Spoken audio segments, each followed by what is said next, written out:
നമുക്കിപ്പം ഗായകൻ ജി വേണുഗോപാൽ കൂടി ചേരുന്നു. എനിക്ക് അറിയാം ജയചന്ദ്രൻ്റെ ഒരു ലളിതഗാനം ഒന്നിനി ശ്രുതി താഴ്ത്തി പാടുക പൂങ്കുയിലി എന്നുള്ള പാട്ട് വേണു പാടിയിട്ടുണ്ട്. ഞാനത് ചിലപ്പോഴൊക്കെ രാത്രിയിൽ കേൾക്കാറുണ്ട്. വേണു ഒരുപക്ഷെ ജയേട്ടൻ വേണുവായിട്ട് വളരെ അടുപ്പമുള്ള ആളായിരുന്നു. എങ്ങനെയാണ് വേണു ഈ അവസരത്തിൽ ജയേട്ടനെ ഓർമ്മിക്കുന്നത്? അതെ, വലിയൊരു അനാഥത്വം ആണ് എനിക്കിപ്പോൾ തോന്നുന്നത്. കാരണം ഞങ്ങളുടെ തലമുറ എന്ന് പറയുന്നത് ഒരു 80s ലാസ്റ്റ് പാടി തുടങ്ങിയ പാട്ടുകാർ. ഞങ്ങളുടെ ഗൈഡ് ലൈൻസ് മുഴുവൻ സെറ്റ് ചെയ്ത 2 പാട്ടുകാർ, ഒന്ന് ദാസേട്ടൻ, ഒന്ന് ജയേട്ടൻ. അതിൽ ജയേട്ടൻ വിട പറഞ്ഞു. അത് വലിയൊരു അനാഥത്വമാണ്.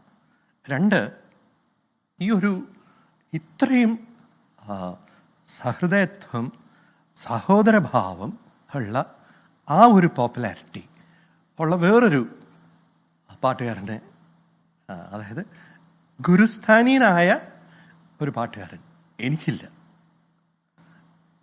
ഞാൻ വർക്ക് ചെയ്യുന്ന ഈ ഒരു ഇൻഡസ്ട്രിയിൽ അദ്ദേഹം എത്രയോ പ്രാവശ്യം വളരെ വൈകിയ വേളകളിൽ രാത്രി വിളിച്ച് പാട്ടുകൾ പാടും. ഇപ്പം ചേട്ടൻ പാടിത്തുടങ്ങിയാൽ നമ്മൾ കേൾക്കുക, അത്രയേ ഉള്ളൂ, തിരിച്ചൊന്നും പറയണ്ട. അത്ര മനോഹരമായിട്ടാണ് ചേട്ടൻ പാടുക. ഒരു പാട്ട് അത് വേറൊരു പാട്ടുകാരൻ്റെ പാട്ടാണെങ്കിൽ കൂടിയാ ചേട്ടൻ പാടുമ്പോഴും അതിൻ്റെ ആ ഒരു പാട്ടിൻ്റെ ആ ഒരു ഒറിജിനൽ ഭാവുകത്വം അതുപോലെ വേറെ ആർക്കും കൊടുക്കാൻ സാധിക്കുന്ന എനിക്ക് തോന്നുന്നില്ല. ഞാനങ്ങനെ എത്രയോ പ്രൈവറ്റ് സദസ്സുകൾക്ക് ദൃക്സാക്ഷിയാണ്. അതുപോലെ സഹൃദയത്വം എൻ്റെ പാട്ടുകളിൽ ഞാൻ പോലും മറന്ന ചില പാട്ടുകൾ, നിൻ്റെ ഈ പാട്ട് നല്ലതാണ്, ഇത് എനിക്ക് ഓർമ്മയുണ്ടോ എന്ന് പറഞ്ഞ് എന്നെ അത് പാടി കേൾപ്പിച്ചിട്ടുണ്ട് എത്രയോ പ്രാവശ്യം. അപ്പോൾ അതിശയിച്ചു അദ്ദേഹത്തിൻ്റെ ഈ ഒരു ബ്രെയിനിൽ അത് മുഴുവൻ ടോട്ടലി പാട്ടാണ്, വേറൊന്നുമില്ല. പിന്നെ കൂടിപ്പോയാൽ ദോശ, ഇഡ്ഡലി, ഇത്രയേ ഉള്ളൂ. ഭക്ഷണം, he was A foodie and music. അതിൽ ഇത്ര ഒരു സഹൃദയത്വം. ഞാൻ പറയുന്നത് 2 താരങ്ങളാണുള്ളത്. ഒന്ന് ദാസേട്ടൻ, വെണ്ണിലെ സംഗീത താരങ്ങൾ, ഒന്ന് ജേട്ടൻ. അതിൽ ഇടയ്ക്കിടയ്ക്ക് ജേട്ടൻ ഈ ഒരു താരം താഴെ ഇറങ്ങി വന്ന് നമ്മുടെ തോളത്ത് കൈയിട്ട് കുശലം അന്വേഷിച്ച് തിരിച്ച് മുകളിലേക്ക് പോകും. ഈ ഒരു യാത്രയിൽ അദ്ദേഹം ഇനി ഒരിക്കലും വരാൻ സാധിക്കാത്ത ഒരു യാത്രയാണ് ഈ ഒരു യാത്ര.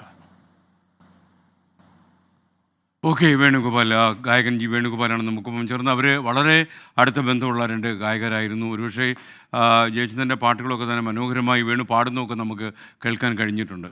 മാത്രമല്ല മറ്റുള്ളവരുടെ പാട്ടുകൾ പാടി നടക്കുന്നതും ജയേട്ടന് സന്തോഷമുള്ള കാര്യമായിരുന്നു. പുതിയ തലമുറയിലെ പാട്ടുകാരോടൊക്കെ അണിചേരുന്നത് മാത്രമല്ല, നമ്മുടെ ഫ്ലവേഴ്സ് ടോപ്പ് സിംഗറിലെ കുട്ടി ഗായകർക്കൊപ്പം പോലും അദ്ദേഹം പാട്ടുപാടാൻ തീരുമാനിച്ചാൽ പാട്ടുപാടും. അവരുടെ പാട്ടുകളൊക്കെ വളരെ കൗതുകത്തോടെ കണ്ണിലെ കിനാവുകൾ കെടുത്താതെ കേട്ടിരിക്കുന്ന ഒരു ഗായകനായിരുന്നു ജയേട്ടൻ. നമ്മുടെ ഫ്ലവേഴ്സിനെ സംബന്ധിച്ചിടത്തോളം, ഈ നെറ്റ്വർക്കിനെ സംബന്ധിച്ചിടത്തോളം കുടുംബത്തിലെ ഒരു പാട്ടുകാരനാണ് ഇല്ലാതായിരിക്കുന്നത്. എത്രയോ കാലമായി, ഏതാണ്ട് 6 പതിറ്റാണ്ടിലധികമായി മലയാളികളുടെ സംഗീത ലോകത്ത് വിണ്ണിലെ താരം എന്നൊക്കെ വേണു വിശേഷിപ്പിച്ച പോലെയുള്ള ഒരു പാട്ടുകാരനാണ് പെട്ടെന്ന് ഇല്ലാതായിരിക്കും. നമുക്കറിയാം, കഴിഞ്ഞ കുറച്ചധികം കാലമായി അദ്ദേഹത്തിന് ചികിത്സയുണ്ടായിരുന്നു. ഈ അടുത്ത ദിവസമാണ് എനിക്കൊന്ന് കഷ്ടിച്ചൊരു 2-3 ആഴ്ചകൾക്ക് മുമ്പ് ഡോക്ടർ BP ഗംഗാധരൻ ഈ പാട്ടുകളെക്കുറിച്ചൊക്കെ പറയുന്ന വേളയിൽ ജയചന്ദ്രനെ കുറിച്ച് പറയുകയും അദ്ദേഹത്തിന് കുറച്ചു കാലമായി അദ്ദേഹത്തിൻ്റെ ചികിത്സയിലാണ് എന്നോട് രഹസ്യമായി പറയുകയൊക്കെ ചെയ്തു. അപ്പോഴേക്കും അദ്ദേഹത്തിന് ഇങ്ങനെയൊരു വിടവാങ്ങലുണ്ടാകും പെട്ടെന്ന്. 80 വയസ്സ് പ്രായം. ഈ ഗായകന് അത് വലിയൊരു പ്രായമായി നമ്മൾ കാണുന്നില്ല. മാത്രമല്ല അദ്ദേഹത്തിൻ്റെ ശബ്ദം എന്ന് പറഞ്ഞാൽ ഈ ഒലഞ്ഞാലിക്കുരുവി ഒക്കെ പാടുമ്പോൾ അദ്ദേഹം 70കളുടെ അവസാനം നിൽക്കുകയാണ്. അപ്പോൾ 70കളിലൊക്കെ നിൽക്കുന്ന ഒരാളിൻ്റെ നാവിൽ നിന്ന് വരുന്ന ശബ്ദമാണ് ഈ ഒലഞ്ഞാലിക്കുരുവി എന്നുള്ള പാട്ട്. നമുക്ക് വിശ്വസിക്കാൻ കഴിയില്ല. അത്ര മനോഹരമായ പാട്ടിന് ഒരിക്കലും കാലം മുറിവുകൾ ഉണ്ടാക്കാത്ത ഒരു ശബ്ദ ഭംഗി അദ്ദേഹത്തിനുണ്ടായിരുന്നു. എസ് വിജയകുമാർ കൂടി നമുക്കൊപ്പം ചേരുകയാണ്. പാടുകയാണ്. വിജയകുമാർ ഒരുപക്ഷെ ഈ ആലാപന സുഗന്ധം മലയാളി ഉള്ളിടത്തോളം കാലം നമ്മുടെ ഓർമ്മത്താളുകളിൽ ഉണ്ടാകും. പക്ഷേ ഈ പാട്ടുകാരൻ്റെ സജീവ സാന്നിധ്യം നമുക്കിടയിലില്ലല്ലോ എന്ന് ഓർക്കുമ്പോൾ നമുക്ക് സങ്കടമാകുന്നു.